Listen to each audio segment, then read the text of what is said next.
అర్ధరాత్రి ముగ్గురు NTV senior జర్నలిస్టులను arrest చేశారు పోలీసులు. ఇవాళ మధ్యాహ్నం నుంచి ఎన్టీవీ ఆఫీసులో హడావిడి చేశారు. సోదాల పేరుతో 5 గంటల పాటు ఎన్టీవీ న్యూస్ రూమ్లో హడావిడి చేశారు. మొదట సెర్చ్ వారెంట్ లేకుండానే వచ్చారు. సర్వర్ రూమ్ ఎక్కడా, ఎడిటర్ ఎక్కడా అంటూ బెదిరింపులకు పాల్పడ్డారు. అసలు ఇవాళ అంతా ఏం జరిగిందనే అంశంపై మరింత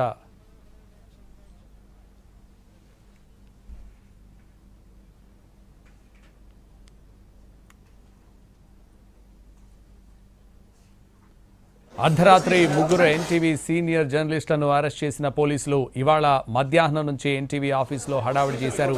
సోదాల పేరుతో 5 గంటల పాటు ఎన్టీవీ న్యూస్ రూమ్లో హడావిడి చేశారు. మొదట సెర్చ్ వారెంట్ లేకుండానే వచ్చారు. సర్వర్ రూమ్ ఎక్కడా, ఎడిటర్ ఎక్కడా అంటూ బెదిరింపులకు పాల్పడ్డారు.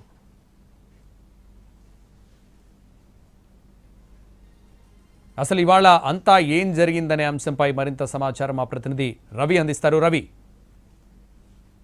ఎన్టీవీ ఇన్పుటేటర్ దొంతు రమేష్తో పాటు ఎన్టీవీ సీనియర్ జర్నలిస్టులు సుధీర్ చారిని అక్రమంగా అరెస్ట్ చేశారు. నిన్న ఫ్యామిలీతో పాటు కలిసి పండగకని వెళ్తున్నటువంటి దొంతు రమేష్ను ఎయిర్పోర్ట్లో అక్రమంగా అదుపులోకి తీసుకున్నారు. ఆ తర్వాత సుధీర్ ఇంటికి బలవంతంగా వెళ్ళి గేట్లపై నుంచి దూకి, గోడపై నుంచి దూకి ఇంట్లోకి వెళ్ళి తలుపులు బద్దలు కొట్టి మరీ సుధీర్ను బయటకు లాక్కొచ్చారు. కనీసం తను డ్రెస్ చేంజ్ చేసుకుంటాను, ఫ్యామిలీతో పాటు ఉన్నానని చెప్పినా కూడా తనకు నోటీస్ ఇవ్వలేదు అని చెప్పి ప్రశ్నించినా కూడా బలవంతంగా సుధీర్ను లాక్కొని వెళ్ళారు. ఆ తర్వాత చారి కూడా సరూర్ నగర్లోని తన ఇంట్లో ఉండగా తనను కూడా బలవంతంగా తీసుకొని వెళ్ళారు. అప్పటికి చారి కానీ సుధీర్ కానీ దొంతు రమేష్ వీళ్ళంతా ప్రశ్నించారు, మాకు ఎలాంటి నోటీస్ ఇవ్వలేదు, మాకు ఇచ్చినటువంటి నోటీస్కు మేము రిప్లై ఇచ్చిన తర్వాత అది సక్రమంగా లేకపోతే మీరు అరెస్ట్ చేయాలి అని చెప్పి ప్రశ్నించినా కూడా వాళ్ళ ముగ్గురిని బలవంతంగా తీసుకొని వెళ్ళారు. సిసిఎస్లో ఉంచారు. దాదాపు 20 గంటల పాటు విచారించారు. కొద్దిసేపటి క్రితమే వాళ్ళను కింగ్కోటిలోని ప్రభుత్వ ఆసుపత్రిలోకి తీసుకొని వెళ్ళారు. అటు సుధీర్తో పాటు దొంతు రమేష్ ఇద్దరికి వైద్య పరీక్షలు పూర్తి చేసిన తర్వాత నేరుగా జడ్జి ఎదుట ప్రవేశపెట్టాలి. కానీ వైద్య పరీక్షలు పూర్తి చేసిన తర్వాత మళ్ళీ తిరిగి సిసిఎస్కే తీసుకొని వెళ్ళారు.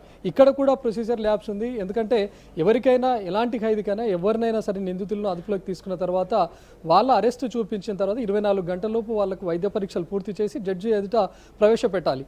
కానీ వైద్య పరీక్షలు పూర్తి చేసి మళ్ళీ తిరిగి సిసిఎస్కే తీసుకొని వచ్చారు, మనం చూసాం. ఇక చారిని కూడా 18 గంటల పాటు విచారించిన తర్వాత తన దగ్గర నుంచి స్టేట్మెంట్ను రికార్డ్ చేశాం, అవసరమైతే మళ్ళీ విచారణకు పిలుస్తాం, సహకరించాలి అని చెప్పి తనను మాత్రమే పంపించేశారు. అంటే ఎంటైర్ అటు అరెస్ట్ క్రమంలో కానీ ఎక్కడా కూడా ఒక ప్రొసీజర్ను ఫాలో అవ్వలేదు, పూర్తి అక్రమంగానే.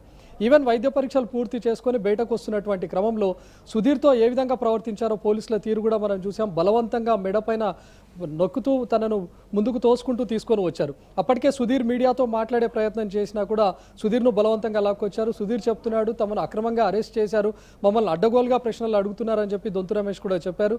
విచారణ పేరుతో దాదాపు 20 గంటల పాటు హింసించారు. ఒకవైపు ముగ్గురు జర్నలిస్టులను అక్రమంగా అరెస్ట్ చేసి విచారణ పేరుతో అక్కడ హింసిస్తుండగానే మరోవైపు ఎన్టీవీలోకి సిసిఎస్ పోలీసులు బలవంతంగా చొచ్చుకొని వచ్చే ప్రయత్నం చేశారు. కొంతమంది మఫ్టీలో వచ్చారు, కొంతమంది సిసిఎస్ పోలీసులు నేరుగా ఎన్టీవీ ఆఫీస్లోకి చొచ్చుకొని వస్తున్నటువంటి క్రమంలో సెక్యూరిటీ సిబ్బంది పోలీసులని గమనించలేదు. ఎందుకంటే వాళ్ళు మఫ్టీలో ఉన్నారు, వాళ్ళు పోలీసులా కాదా అనేది సెక్యూరిటీకి ఏమాత్రం తెలియదు. అలాంటి సెక్యూరిటీ లోపలికి వస్తున్నటువంటి క్రమంలో అడ్డగించే ప్రయత్నం చేశాడు. కానీ సెక్యూరిటీని బలవంతంగా నెట్టివేస్తూ ఎన్టీవీ లోపల దాకా చొచ్చుకొని వచ్చారు. ఎక్కడ ఎడిటర్ రూమ్ ఉంది, ఎక్కడ మిగతా వాళ్ళ రూమ్ ఉంది, లేకపోతే ఇక్కడ ఇన్ఛార్జ్ ఎవరు అని చెప్పి లోపలికి వచ్చారు. క్యాబిన్ లోపల ఎవరూ లేకపోయినా సరే క్యాబిన్ లోపలికి వెళ్ళి ఎలాంటి అనుమతి తీసుకోకుండానే సోదాల పేరుతో లోపల ఉన్నటువంటి అన్నింటినీ చిందరవందరగా పడేసే ప్రయత్నం చేశారు. ఇక్కడ ఉంటున్నటువంటి న్యూస్ రూమ్లో 24/7 ఖచ్చితంగా ప్రతి ఎంప్లాయీ పనిచేస్తూనే ఉంటాడు. కానీ అలాంటి ఎంప్లాయీస్ను కూడా లోపల దాకా వచ్చి డిస్టర్బ్ చేస్తూ ఇక్కడ సిపియూ ఎక్కడ ఉంది, లేకపోతే న్యూస్ టెలికాస్ట్ చేసినటువంటి, న్యూస్ కంపోజ్ చేసినటువంటి సిస్టమ్ ఎక్కడ ఉంది, దానికి సంబంధించినటువంటి హార్డ్ డిస్క్ కావాలి, సిపియూ కావాలి అని చెప్పి కనిపించిన ప్రతి ఒక్కరిని ప్రశ్నించారు. మాకు తెలియదు, మేము ఇప్పుడే షిఫ్ట్ చేంజ్ అయ్యామని చెప్తున్నటువంటి క్రమంలో నీకు తెలియనప్పుడు నువ్వు వెంబడే పదా, లేకపోతే ఫలానా సబేటర్ నెంబర్ ఇవ్వు అని చెప్పి అడిగారు. సో నెక్స్ట్ తను ఊరికి వెళ్ళాడు అని చెప్పినా కూడా వెంటనే కాల్ చేయడం, స్విచ్ ఆఫ్ ఉంటే తన ఫోన్ ఎందుకు స్విచ్ ఆఫ్ ఉంది, తన ప్లేస్లో నువ్వు పదా, మేము నిన్ను క్వశ్చన్ చేస్తామని చెప్పి సిసిఎస్ పోలీసులు బెదిరించినటువంటి పరిస్థితి. ఒకానొక టైంలో మీరు మాకు ఖచ్చితంగా ఆ సిస్టమ్ కానీ లేకపోతే ఆ సిపియూ కానీ హార్డ్ డిస్క్ చూపిస్తారా లేదా అని అడిగారు. ఇక్కడ అలాంటి ప్రొసీజర్ ఉండదు, ఎవరికి వాళ్ళు ప్రతిరోజు షిఫ్ట్ల వారీగా పనిచేస్తుంటారని చెప్పినప్పుడు మీరు మాకు సహకరించకపోతే ఇక్కడ ఉన్నటువంటి ఎంటైర్ సిపియూలు, ఎంటైర్ హార్డ్ డిస్క్లన్నీ సీజ్ చేస్తామని చెప్పి పోలీసులు బెదిరించారు. ఈవెన్ అప్పుడు ఎన్టీవీ లైవ్ టెలికాస్ట్ అవుతోంది, ఆన్ స్క్రీన్ కూడా మనం చూసాం, ఆ నేరు కూడా చూసాం.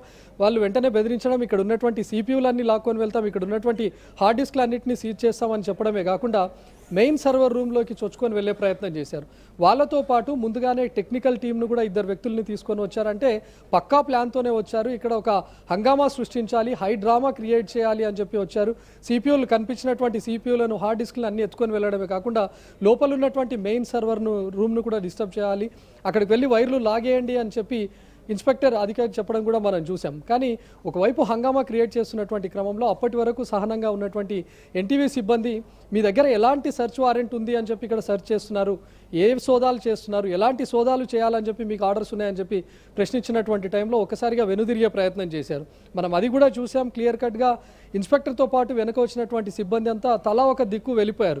ఈవెన్ బయట దాకా వెళ్ళి ప్రశ్నిస్తున్నటువంటి క్రమంలో వాళ్ళ దగ్గర ఎలాంటి సెర్చ్ వారెంట్ లేదు. సెర్చ్ వారెంట్ లేకుండానే సోదాల పేరుతో ఇక్కడ హంగామా క్రియేట్ చేయాలి, ఎన్టీవీ సిబ్బందిని ఇబ్బందులకు గురి చేయాలి, ఎన్టీవీ సిబ్బందిని వేధించాలనే ఉద్దేశంతోనే వాళ్ళు లోపలికి వచ్చినట్టుగా క్లియర్గా మనకు అర్థమవుతుంది.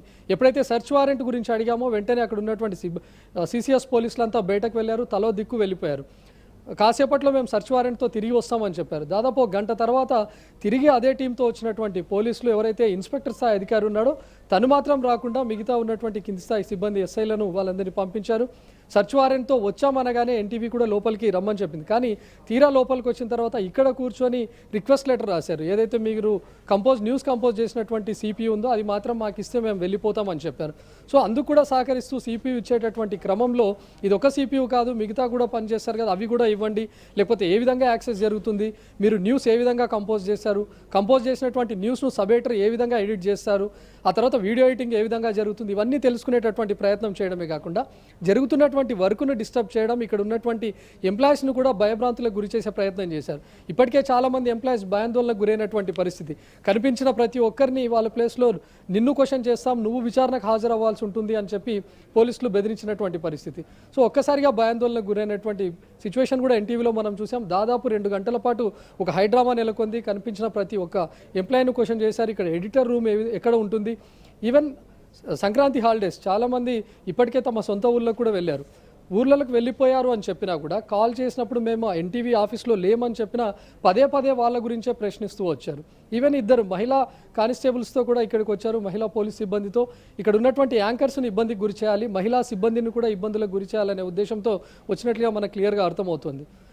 నిన్న సాయంత్రం కూడా ఒక ఎన్టీవీ మహిళా యాంకర్ ఉన్నటువంటి తన ఇంటి దాకా వెళ్ళి అక్కడ హైడ్రామా నెలకొంది. అక్కడ కూడా హైడ్రామా క్రియేట్ చేశారు, హంగామా క్రియేట్ చేశారు. అక్కడికి వెళ్ళి కాలనీవాసులను కూడా భయభ్రాంతులకు గురి చేసినటువంటి పరిస్థితి. ఇక్కడ ఎన్టీవీ యాంకర్ ఎక్కడ ఉంటారు అని చెప్పి సాయంత్రం 6 దాటిన తర్వాత కూడా వెళ్ళినటువంటి సిచ్యువేషన్ మనం చూసాం. అంటే ఇదంతా చూస్తే అరెస్ట్ చేసినటువంటి క్రమం నుంచి మొదలుపెట్టి విచారణ పేరుతో వేధించడం మొదలుపెట్టినప్పటి నుంచి ఎన్టీవీలో జరిగినటువంటి సోదాలు కానీ, వైద్య పరీక్షలకు తీసుకొని వెళ్ళడం, కొద్దిసేపటి వరకు జరిగినటువంటి పరిణామాలు అన్నీ చూస్తే ఉద్దేశపూర్వకంగా జరిగినవి అని చెప్పి మనకు క్లియర్గా అర్థమవుతుంది.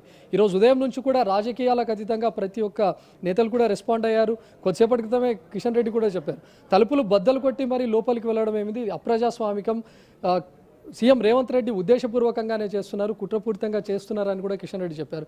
ఈవెన్ హరీష్ రావు కూడా చెప్పారు, తమ ప్రభుత్వం ఉన్నటువంటి టైంలో కూడా ఎవరైతే ఇలాంటి చర్యలకు పాల్పడ్డారో వాళ్ళను పిలిచి విచారించాం, వాళ్ళ దగ్గర నుంచి స్టేట్మెంట్ రికార్డ్ చేశాం. కానీ ప్రస్తుతం ఉన్నటువంటి ప్రభుత్వం కూడా మా బీఆర్ఎస్ నేతలను తిట్టినప్పుడు, మా కేటీఆర్ పైన కూడా మీ మంత్రి కొండా సురేఖ చేసినటువంటి వ్యాఖ్యలపైన అప్పుడేం చేశారో, అప్పుడు ఇలాంటి అరెస్టులు ఎందుకు చేయలేదు, అప్పుడు ఇలాంటి విచారణ ఎందుకు చేయలేదని చెప్పి హరీష్ రావు క్వశ్చన్ చేయడాన్ని మనం చూసాం. సో కాంగ్రెస్లోనే ఉన్నటువంటి జగ్గారెడ్డి కూడా ఈరోజు రెస్పాండ్ అయ్యారు. జర్నలిస్టులను విచారణ పేరుతో వేధించడం కరెక్ట్ కాదు, వాళ్ళు జరిగినటువంటి న్యూస్ కానీ లేకపోతే వాటిపైన ముందుగా వాళ్ళకి నోటీస్ ఇవ్వాలి, నోటీస్ ఇచ్చిన తర్వాత వాళ్ళ నోటీస్ క్రమంగా లేకపోతే, వాళ్ళ రిప్లైస్ అక్రమంగా లేకపోతే వాళ్ళను అదుపులోకి తీసుకోవాలి. కానీ ఎలాంటి నోటీస్ ఇవ్వకుండా ఊర్లకు వెళ్తున్నటువంటి వాళ్ళను, ఇంట్లో ఉన్నటువంటి వాళ్ళను ఏ విధంగా అరెస్ట్ చేస్తారని చెప్పి కాంగ్రెస్ నేత జగ్గారెడ్డి కూడా స్పందించడం మనం చూసాం. మిగతా రాజకీయ నేతలు కానీ, జర్నలిస్ట్ సంఘాలు కానీ ఈరోజు పూర్తిగా ఎన్టీవీకి మద్దతుగా నిలిచాయి. మిగతా ఛానల్స్ కూడా ఎన్టీవీకి వచ్చినటువంటి పరిస్థితి. ప్రతి ఒక్కరు ఈరోజు ఎన్టీవీకి జరిగినటువంటి పరిస్థితి రేపు మా ఛానల్ కూడా రాకపోదా అని వాళ్ళు కూడా ఈరోజు ఇక్కడ ఉండి ఎన్టీవీకి మద్దతు పలికారంటేనే క్లియర్గా అర్థమవుతుంది ఈరోజు ఎన్టీవీ పైన ఏ విధంగా కుట్ర చేశారు, ఎన్టీవీ లోపలికి సోదాల పేరుతో ఏ విధంగా వెళ్ళాలి, ఎన్టీవీలో ఏ జర్నలిస్టులను అరెస్ట్ చేయాలి, వాళ్ళని ఏ విధంగా టార్గెట్ చేయాలనేది కూడా మనకు నిన్న జరిగినటువంటి అరెస్ట్ క్రమం నుంచి చూస్తే ఈరోజు జరిగినటువంటి విచారణ క్రమం, ఎన్టీవీలో జరిగినటువంటి సోదాలన్నింటినీ క్లియర్గా అర్థమవుతుంది. యాజ్ పర్ ప్రొసీజర్ ప్రకారం వైద్య పరీక్షల తర్వాత ఈవెన్ జడ్జి దగ్గర ప్రవేశపెడతాము, నానక్రామ్గూడలో ఉన్నటువంటి జడ్జి ఇంటికి తీసుకువెళ్తాము అని చెప్పి మీడియాకు చెప్పినటువంటి పోలీసులు ఒక్కసారిగా రూట్ మార్చి తిరిగి సీసీఎస్కు తీసుకొని వెళ్ళారు. ఇది కూడా అక్రమం అయినా కూడా సీసీఎస్కు తీసుకొని వెళ్ళారు. మరి ఏ ఉద్దేశంతో వాళ్ళని అక్కడికి తీసుకొని వెళ్ళారనేది చూడాలి. 18 గంటల పాటు చారీని విచారించిన తర్వాత కూడా తనను తిరిగి విచారణకు హాజరవ్వాలి, మేము ఎప్పుడు పిలిచినా కూడా రావాలని చెప్పి చారీని కూడా భయాందోళనకు గురి చేసినటువంటి పరిస్థితి. ఈరోజు భోగి పండగ, ఎంటైర్ జర్నలిస్టులంతా వాళ్ళ కుటుంబాలతో పండగ చేసుకోవాల్సినటువంటి టైం, కానీ అర్ధరాత్రి వెళ్ళి హంగామా క్రియేట్ చేసి వాళ్ళని ఎక్కడికి తీసుకొని వెళ్తున్నారు, ఏ కేసులో అరెస్ట్ చేస్తున్నారో కూడా చెప్పకుండా వాళ్ళను ఇమీడియట్గా పికప్ చేసుకొని తీసుకొని వచ్చారు. అసలు సీసీఎస్లో దాచి ఉంచారా లేదా అనేది కూడా ఈరోజు ఉదయం 10 గంటల వరకు క్లారిటీ రాలేదు. సో పండగ చేసుకోవాల్సినటువంటి కుటుంబాలన్నీ కూడా ఈరోజు భయాందోళనకు గురై సీసీఎస్ ఎదుట బైఠాయించినటువంటి పరిస్థితి మనం చూసాం. అటు జర్నలిస్ట్ సుధీర్ ఇంట్లో కానీ, లేకపోతే దొంతు రమేష్ ఇంట్లో, అదేవిధంగా చారి ఇంట్లో, ఈ ముగ్గురు ఇంట్లో కూడా భయాందోళనకు గురయ్యారు. ముందుగా ఒక ప్రొసీజర్ ఫాలో అయితే అరెస్ట్ను ముందుగా కుటుంబ సభ్యులకు కూడా చెప్పాలి. అరెస్ట్ కంటే ముందు ఒక నోటీస్ సర్వ్ చేయాలి, మిమ్మల్ని పలానా కేసులో విచారించాలి, మేము నీ దగ్గర నుంచి స్టేట్మెంట్ రికార్డ్ చేయాలి అని వాళ్ళకు ముందుగా నోటీస్ సర్వ్ చేయాల్సి ఉంటుంది. కానీ ఎలాంటి నోటీస్ లేకుండానే ఉన్నపలంగా వాళ్ళని పిక్ చేసి తీసుకొని వచ్చారు. ఎయిర్పోర్ట్లో దొంతు రమేష్ను అరెస్ట్ చేసినటువంటి క్రమంలో దొంతు రమేష్తో పాటు కుటుంబం కూడా ఉంది. కానీ ఒక్కసారిగా దొంతు రమేష్ను అక్కడి నుంచి తీసుకొని వచ్చారు. తనని ఎక్కడికి తీసుకొని వెళ్తున్నారు అనే క్లారిటీ కూడా ఇవ్వలేదు. సీసీఎస్లో ఉన్నారు అనే సమాచారం కూడా ఈరోజు ఉదయం 10 గంటల వరకు రాలేదు. సో అక్కడ ఎక్కడికి తీసుకొని వెళ్ళారు అని చెప్పి తన కుటుంబం అంతా భయాందోళనకు గురయ్యారు. ఈవెన్ సుధీర్ కానీ, చారి కానీ వీళ్ళను ఉన్నపలంగా ఇంట్లో నుంచి తలుపులు బద్దలు కొట్టి మరీ తీసుకొని వస్తే వచ్చినటువంటి వాళ్ళు పోలీసులా కాదా అని కూడా వాళ్ళు భయాందోళనకు గురయ్యారు. ఎందుకంటే సీసీఎస్ పోలీసులం అని చెప్పి మఫ్తీలో వెళ్ళారు, వెళ్ళినటువంటి వాళ్ళు దుండగులా లేకపోతే పోలీసులా అనే విషయం కూడా అటు సుధీర్ ఇంట్లో కానీ, చారి ఇంట్లో కానీ అర్థం కానటువంటి పరిస్థితి. ఉన్నపలంగా వాళ్ళని పిక్ చేసుకొని తీసుకురావడమే కాకుండా ఈరోజు 20 గంటల పాటు విచారణ పేరుతో వేధింపులకు గురి చేశారు. అక్కడికి వెళ్ళినటువంటి కుటుంబ సభ్యులు కనీసం మేము కలిసే ప్రయత్నం చేస్తాం, ఒకసారి మాట్లాడే ప్రయత్నం చేస్తామన్నా కూడా వాళ్ళని అనుమతించలేదు. ఎన్టీవీ సిబ్బంది వెళ్ళినా కానీ, ఇతర జర్నలిస్ట్ సంఘాలు, రాజకీయ నేతలు వెళ్ళినా కూడా వాళ్ళను ఎవరిని అనుమతించినటువంటి సిచ్యువేషన్ మనం చూసాం. సంతోష్. Thank you Ravi.